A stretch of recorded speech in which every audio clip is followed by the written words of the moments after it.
Hello, and welcome to Teaching Retro. I'm Reagan. And I'm Dion. And this is a channel where I explain how great everything used to be. And I tell him everything gold stinks. I'm telling your mother. She knows. Crazy baby. Anyway, on this episode we talk about Nintendo DS versus old school handhelds. What's old school handheld?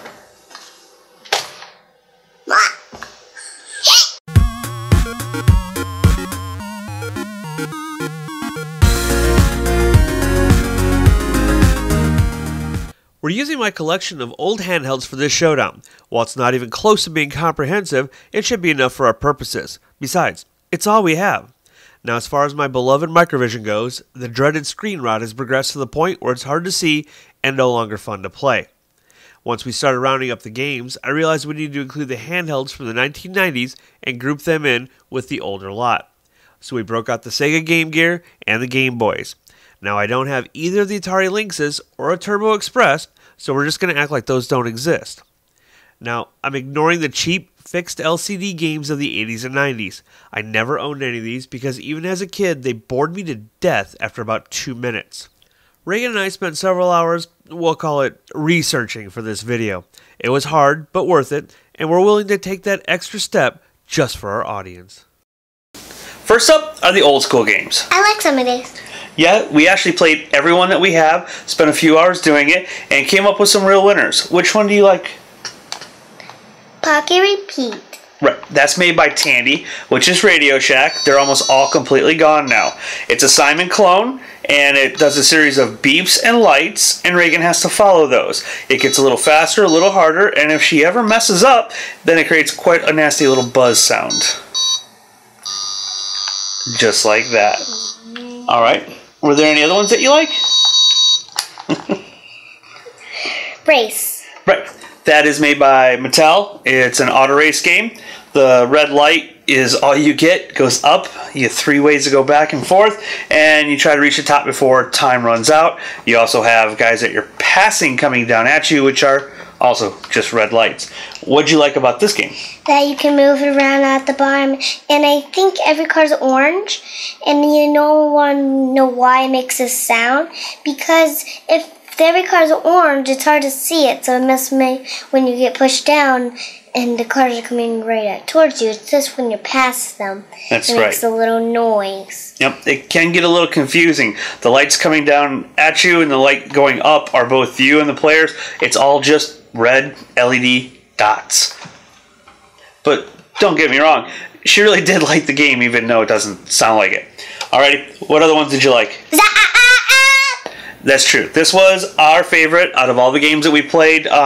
Maybe not one person at a time, but as far as 2 people to play, this was actually really entertaining. Was it fun? Yeah. What would you like about it? I like how you get to push this button. It comes right up and towards. That's right. The game starts with the LED light going towards you. Press the button, sends it back to your opponent. The longer you wait to send it the other way, the faster it goes. Wait too long, you lose a point. You lose enough points, and you lose the game. And we sat there and played this, hitting the button for quite a long time. I am happy to say I won every single game. No, I won a game because I pushed the button. No, remember, I won every game. No, I won. Hey, anyway. I thought we were going to tell everybody that I won every game. Yeah, so, I won every game. No, I did. Anyways.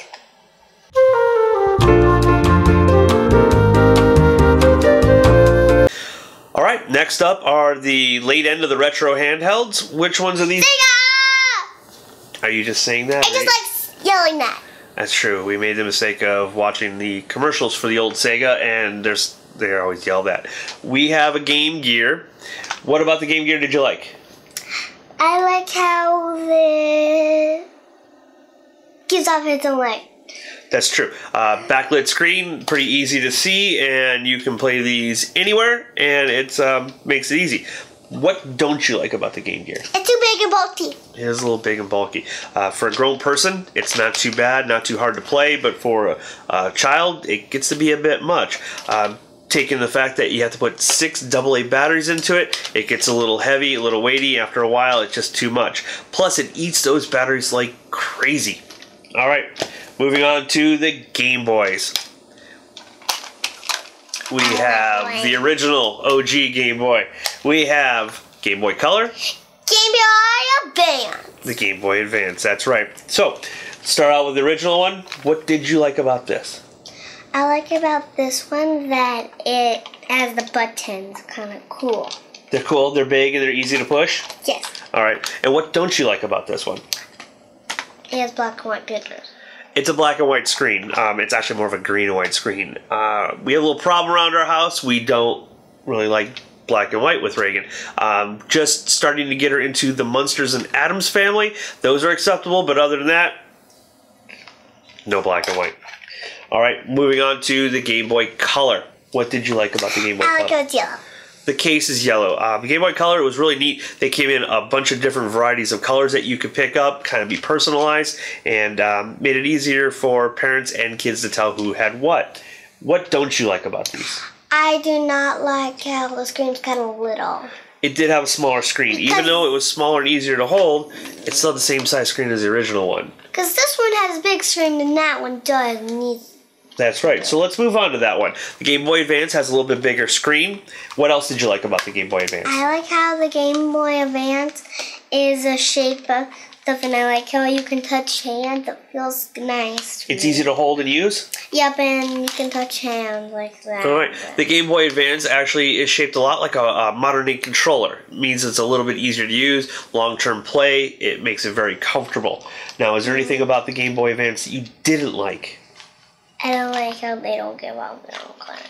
That's right. They don't give off their own light. No backlit screens in the Game Boys at all. Unfortunately, it was their one major complaint with these is that you have to be in a bright area or have a light shining on it. There was even a small industry that developed where you could buy lights and magnifiers and all kinds of things that just strapped on and added to these, and it added to the bulk, it added to the weight, and it added to even more battery life, which, to be honest, was one of the worst things about all the old school handhelds. They went through a lot of batteries, didn't they? Uh-huh. All right. Speaking of batteries, I actually missed the 9-volt. They're compact, easy to handle, and I never had one roll off a table. Now, they aren't used much anymore because modern electronics have different current and voltage needs than the older one. But if there's ever a fire in your house, you'll be happy there's a 9-volt in your smoke detector. Plus, as you can see Reagan demonstrating here, it's the first battery to come with a very own built-in battery tester. I wanted to talk about a couple of my favorite of the old school handhelds. Reagan's not here for this because she wasn't able to play some of them. They were just a little too hard or advanced for her age group. The two that I picked were Mattel's Soccer and Football 2. It's no coincidence I picked Mattel because they are the best made games. They're the only ones I've never had to try to fix, and they always play really well, and even the buttons are better quality. Now, Soccer also came as basketball, which was a white version, and hockey, which was a blue. Essentially the same game, but the basketball scored really easy, the hockey was really hard to score, and the Soccer hit that sweet spot of being just right. Fun to play, little red beeps and dots moving all around, and you can really get into the game. The buttons click really nice and give you some very good feedback. Football 2. Now, a lot of purists are going to say, why not the first one that had the same buttons as the Soccer? These were a little bit softer, a little easier to use. This one also had features like you could pass, you could run backwards, things that were revolutionary for their time. Don't laugh. So as far as things go, these are the two handhelds that I like. You can pick these games up. They were remade in the early 2000s, and every now and then they do another run of them. So if you're interested in playing the games, don't spend a lot of money. Buy a couple of the new ones. And just remember, if it says Mattel Electronics Soccer or Football, it's real. But if it says Classic on it, it's not. No one ever makes a new product that has the word Classic on the label. And of course, when it comes to video games and the strive for excellence, the research never, ever ends. Let's talk about the Nintendo DS. All right, what do you like about it?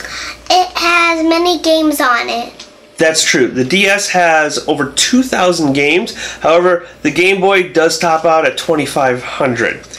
What else do you like about it? It has big bright screens. Right, they're actually pretty large for a system this size. Most of it is screen, and one of them is a touch screen, isn't it? Yeah, this one's a touch screen, and this one's not a touch screen. This one is. There you go. And what about the games? Were there any games that you liked? Little Pet Shop. She did like the Little Pet Shop games. There's a lot of them. As a matter of fact, this system has a lot of younger kid games, and ones that are traditionally known as girls' games, there are a lot of titles for those. Any other games that you liked? Tetris! She did like the Tetris. The DS version of Tetris has a Mario Brothers theme to it, and it actually includes the second screen and the way that the blocks come down, and it made it pretty entertaining for her. Alright, anything you didn't like about the DS? I just love it. You love it. Well, there you have it. It's a big thumbs up all around on the DS.